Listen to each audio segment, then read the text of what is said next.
All right, let's jump into the first of many great games this weekend. This is the game of the week. College Game Day is headed back to Knoxville for the second time in a month. Alabama, Tennessee, number 3 versus number 6. The big question, is Bryce Young back? And if he is back, is he healthy? That's a massive cloud hanging over this game.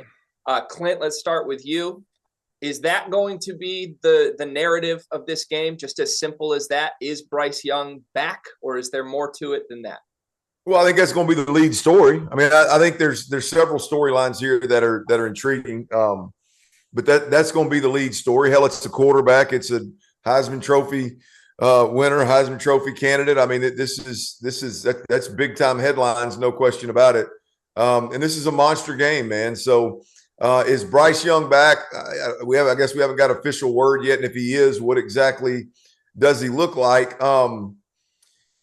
Here's the thing: is a couple of weeks ago, I said I think that this team now, if Jalen Milroe goes out there and fumbles twice and throws an interception and all that kind of jive, it changes obviously the dynamic of the conversation. But for the middle of the pack SEC teams, I think that that team in Alabama could be more dangerous with Jalen Milroe running the rock if they do indeed commit to that, and that's what they do.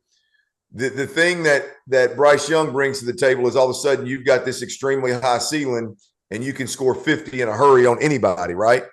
And I think this is a week where the only chance they have is if they have Bryce Young.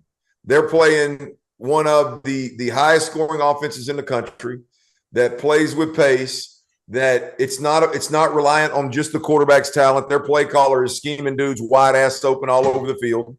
And Tennessee's going to flat ass score points. And they're going to need Bryce Young to keep up. So Bryce Young has got to play this week, in my opinion, for Alabama to win this game. Hack, any thoughts? Yeah, I mean, I think that's obviously a very strong point. I think Bryce Young's a big factor in this game.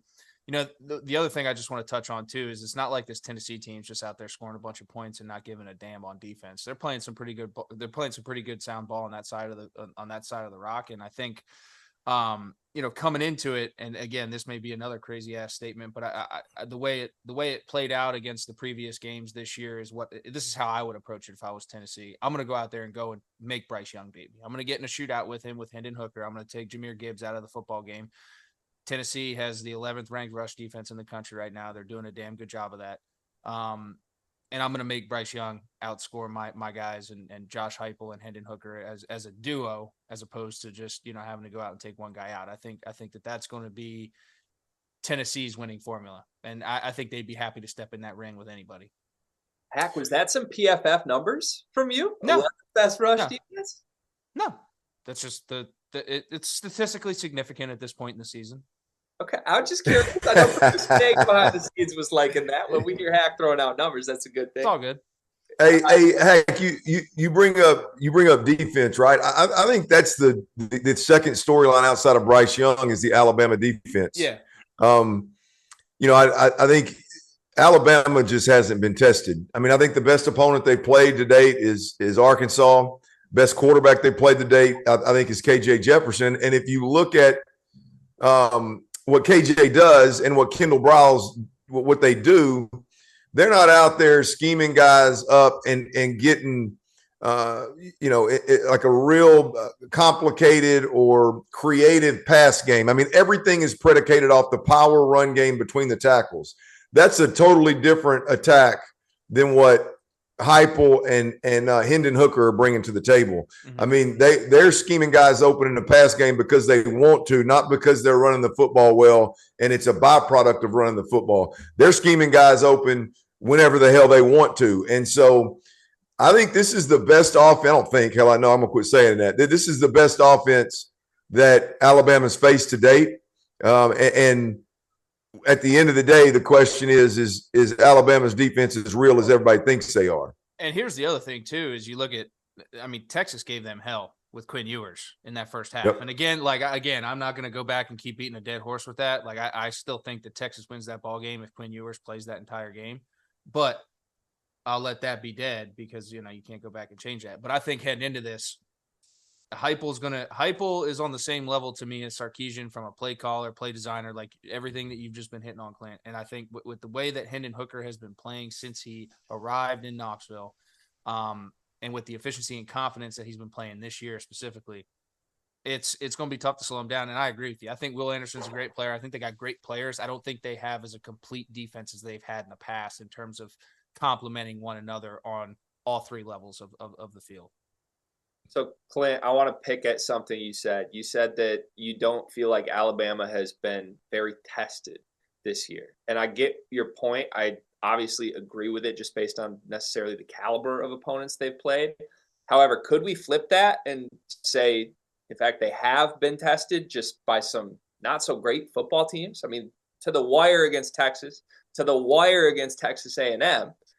Like those, in their own weird way, those are tests. But I think to your point, Hack, like maybe this team is just a lot more vulnerable than any version of Alabama we've seen in the last few years. Does that make sense, Clint?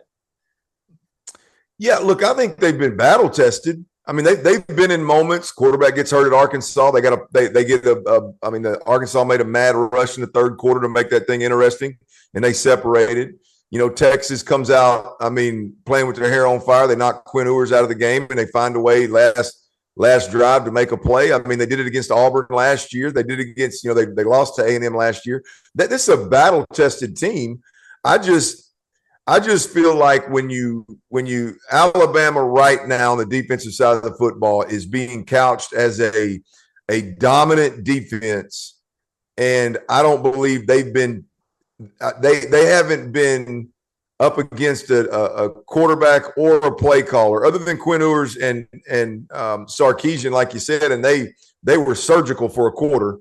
They were hell if Worthy catches that ball. Ewers is dropping dimes all over that ass. And so, I just don't think for 4 quarters they've been up against a quarterback that can sit in the pocket, process, and deliver the ball accurately, a schemer, a play caller that in the pass game is going to scheme guys open, a play caller that's going to be creative with formations and motions and things like that. They just haven't been tested to that degree.